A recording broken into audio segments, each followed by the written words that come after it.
Živa, se mogoče spomnite svoje prve simpatije ali pa mogoče prvega poljuba? Koliko ste bili stari, ko so se vam starši zdeli blazno naporni in nerazumljivi? Kar od enkrat. Ko ste skrbeli za vsak mozoljček, za to, kako se boste oblekli, kako boste izgledali. A se spomnite teh časov? A je možno, da ste vse to doživljali takrat, ko ste bili najstniki? V zadnjem letu so najstniki poleg vseh teh izzivov imeli še šolo na daljavo. In kaj to za njih pomeni? S čim se danes najstniki srečujejo? Kako jim biti blizu, če smo mogoče starši ali pa nekdo, ki bi si želel s tem najstnikom spregovoriti, najti neke besede? Vse to bova danes govorila z zakonskim in družinskim terapevtom, ki se z mladimi srečuje ne samo na terapijah, ampak tudi v sklopu psihosocialnih delavnic. Magister Staš Žnidar iz Inštituta Sensus. Pozdravljen.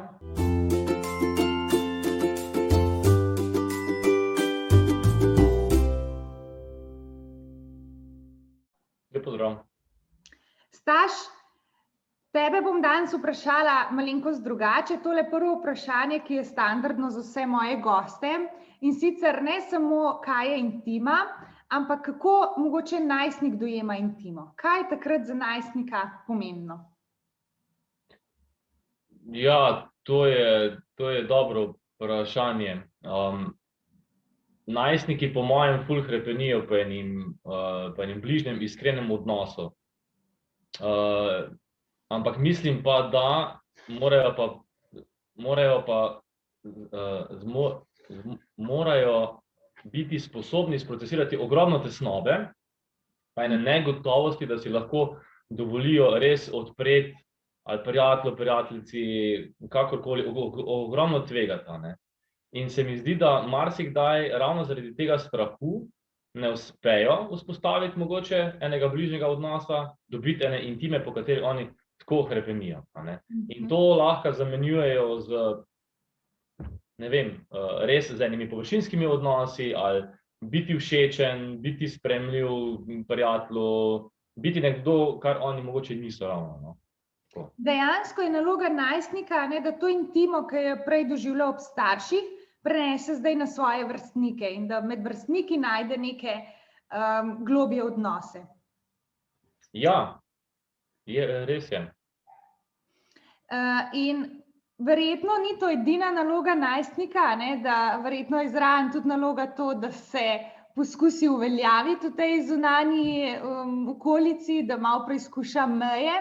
Kaj bi pa rekel, da je mogoče bil največji izziv najstnikov, no, zdaj v zadnjem letu, ko smo slišali, da je pedopsihiatrija polna, da so najstniki res v grozni stiski.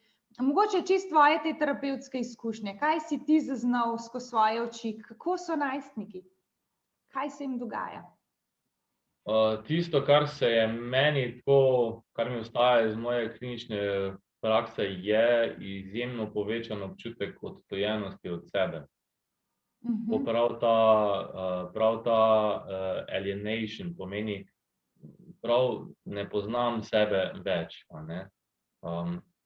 Zaradi tega, ker so bili odcepljeni od svoje sekundarne družine, bili so ujeti pod narekovajem v svojo družino izvorno, a ne.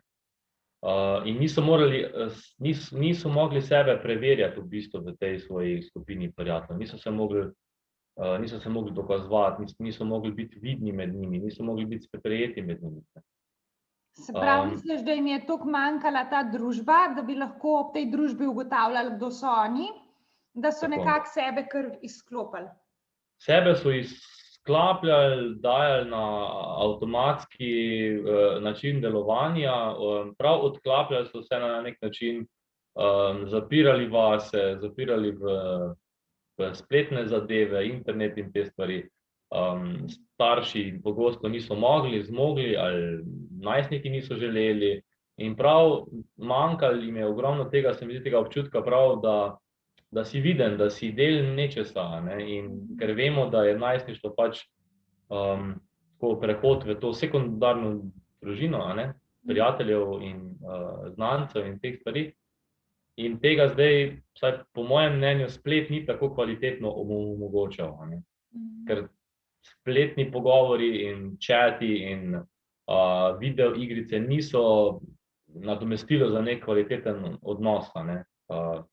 Kaj šele, mislim, kvaliteten odnos, ampak jaz bi šel še malčka nižje, sploh en pristen bližji odnos, no, potem je še lahko šele kvaliteten odnos. Tako da, ker jim je ta platforma zmanjkala, jaz mislim, da so se dosti odtujili prav od samega sebe in pridemo do cele kupice težav, od ne vejo, kdo so, kaj so njihovi hobiji, kaj si želijo, tako ogromno nepasivnosti.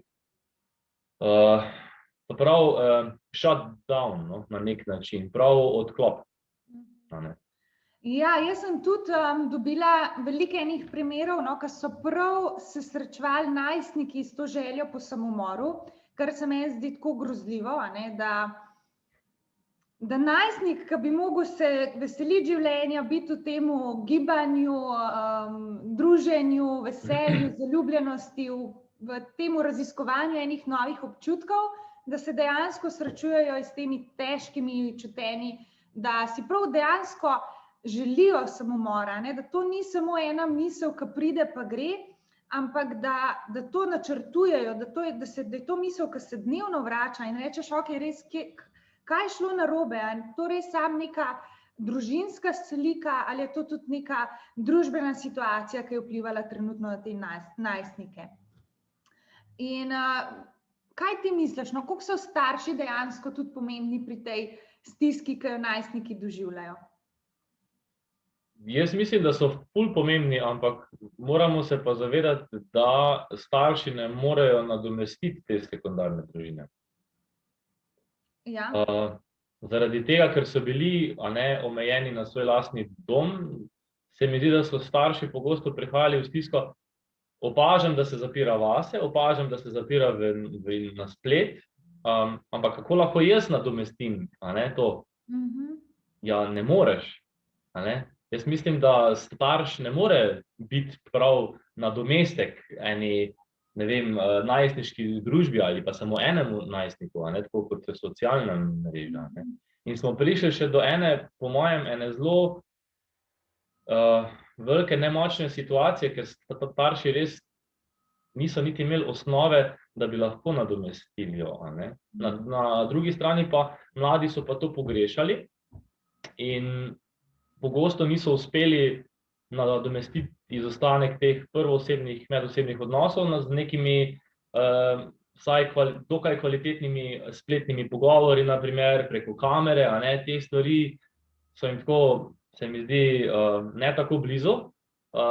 Dosti bliže so jim te hitri pogovori, hibridni, texting in te stvari, ampak to ni nekako ekvivalent enemu kvalitetnemu pogovoru, Tako da starši mislim, da so bili tukaj res postavljeni še, če vzamemo v zakup celotno situacijo korone in vsega in homeschooling, še tukaj, po mojem mnenju, kaj pa lahko naredimo, so mi govorili, Ja, ne gre, ne moreš biti prijatelj še zraven, Lahko si pa starš, lahko si kvaliteten, lahko si uglašen starš, to si pa lahko, Ko govoriš o sekundarni družini, verjetno misliš vrstnike pa sošolce, se pravi neko družbo, kamor naj bi se ta najstnik navezal.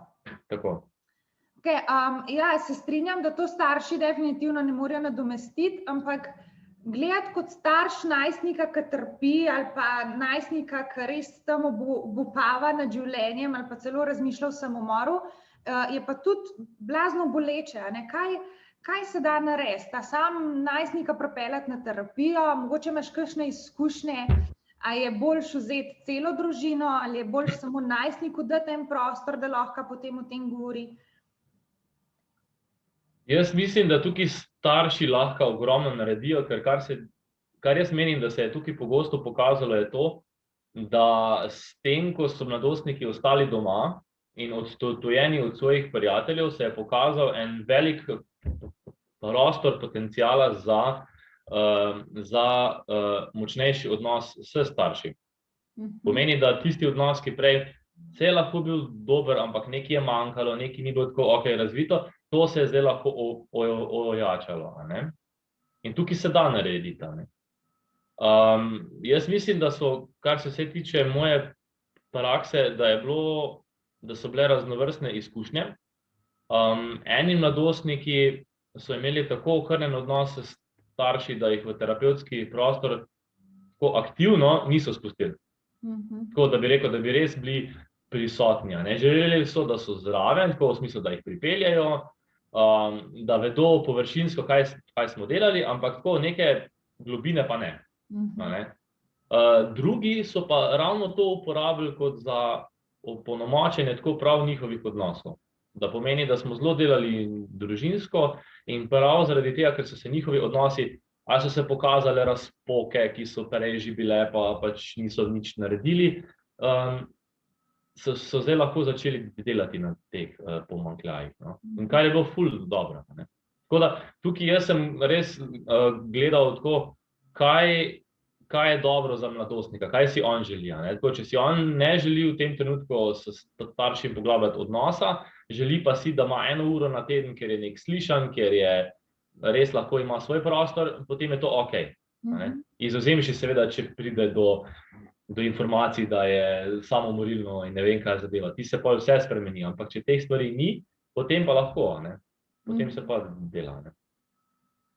Potem se pa v bistvu je pomembno, da se da tudi najstniku temu prostor. Ja, tako. Da ima možnost. Ravno zaradi tega se mi zdi, ker se jim je prostor odvzel v osnovi. Ravno tukaj se mi zdi ful tisti benefit, da lahko vsaj na terapiji imajo, ne vem, možnost, če želiva, odločanja, v smislu, kako si predstavljajo proces, a želijo skupaj jih imeti. Zato, ker šolanje in vivo so jim odvzeli. Prijatelje in vivo so jim odvzeli vsaj za en čas. Ja, pa kljub temu, da terapevti nismo vrstniki, pa dejansko smo lahko priča temu, koliko je pomembno, da se nekdo usede z njimi dol in jih sam posluša. Da imajo oni pravzaprav ob nekomu možnost sebe spet odkrivati, pa ugotavljati, kdo so, kaj so. Mogoče, če bi uporabila ta izraz, ki si ga ti prej, da se uspejo nazaj vklopati oziroma povezati sami s sabo. Ja, in ravno tukaj je mogoče bila ena zanimiva zadeva, in sicer bolj kot pri drugih populacijah klientov, ravno najstniki so v tem času mogoče iskali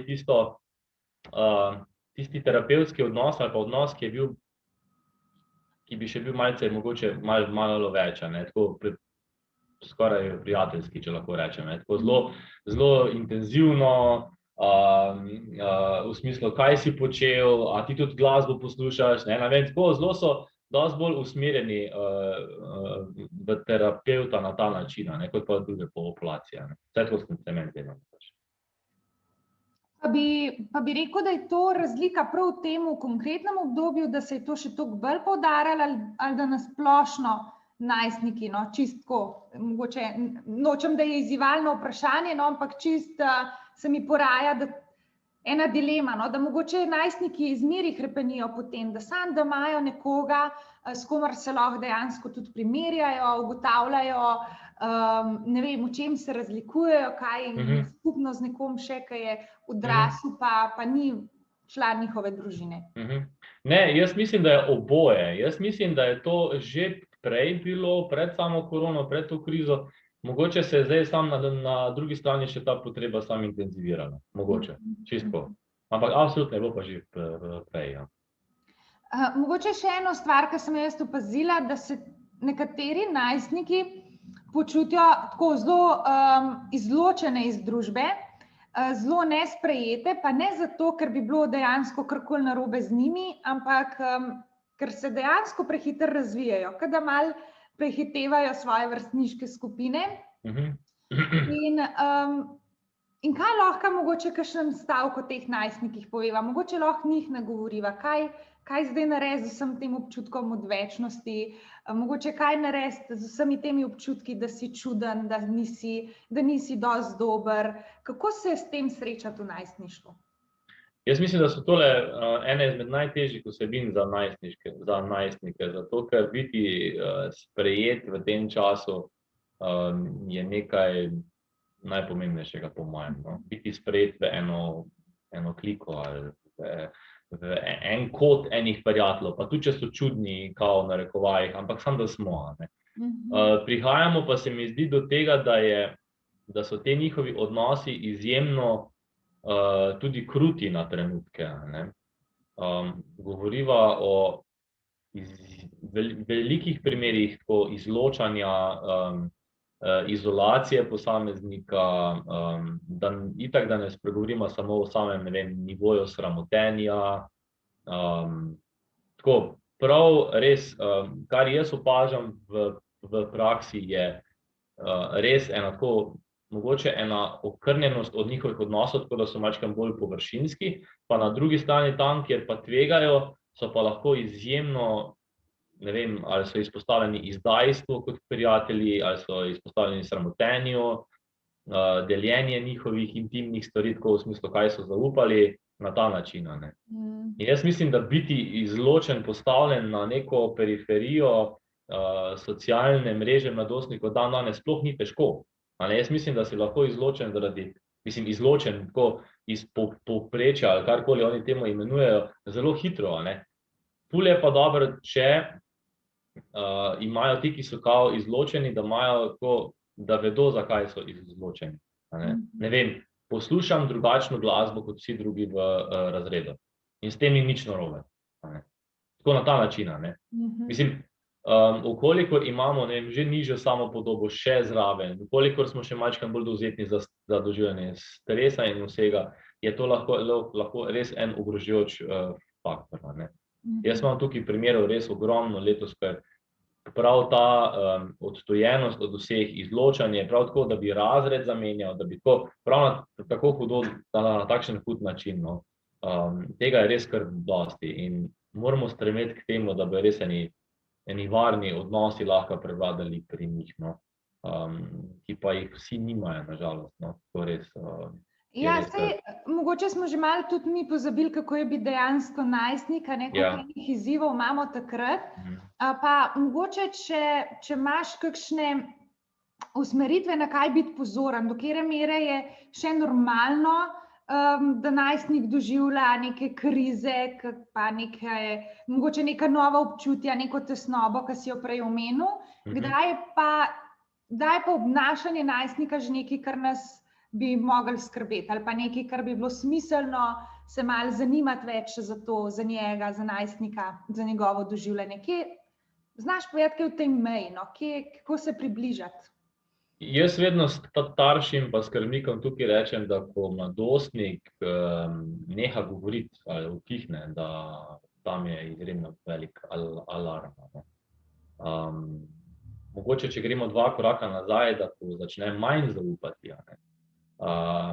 Jaz mislim pa, da smo si lahko na čistim pa na zelenem takrat, ko izvemo tudi tako kakšne bedarije. Mene pogosto sprašujejo, tako, povedal mi je, ne vem, kva počne. In jaz moja prva reakcija je, super, da vam je sploh povedal. Mislim, ker če vam ne bi povedal, bi vi živeli v zanikanju, da se to nikoli ni zgodilo in kaj pa potem. Tako da ta nivo zaupanja je res izredno pomemben. Jaz vedno rečem, dokler vam zaupajo vse tiste, ne vem, bedarije ali kaj so počeli, videli, preizkusili, da je zelo potrebno izkoristiti kot za ojačanje odnosa, potem pa začnemo, ne vem, v smislu, a mi lahko poveš, kako ti je bilo, ko si skadil. A se ti zdi to okej? Na ta način. Ne pa, ne smeš kaditi. Drugič vam ne bo povedal, kar pa ne pomeni, da pa ne bo tega preizkušal. Tako na ta način. Res nivo sporočanja je tukaj ful pomemben. Koliko informacij doseže dosti starša, koliko pa ne. In tukaj se res vidita totalna 2 ekstrema. Eni, ki gre vse skozi njih in vse povedo naprej, in drugi najstniki, ki se zapirajo v vase, se zapirajo v knjige, v domišljijski svet. Da mogoče to tudi poudarva, da da ni slabo, če najstnik butne zorati ali pa starša pošlje nekam, da dejansko je to plus, da pomeni, da je toliko ene svobode, da najstnik vse to lahko dejansko izrazi. Ja.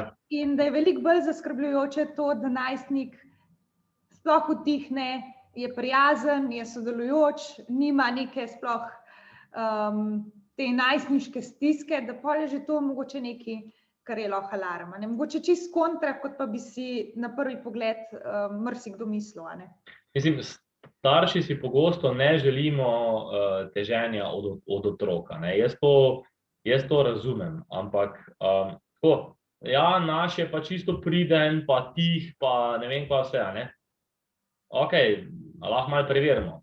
Tako, ker vedno, ko pridemo, prej si ful dobro rekla, to samomorilnost.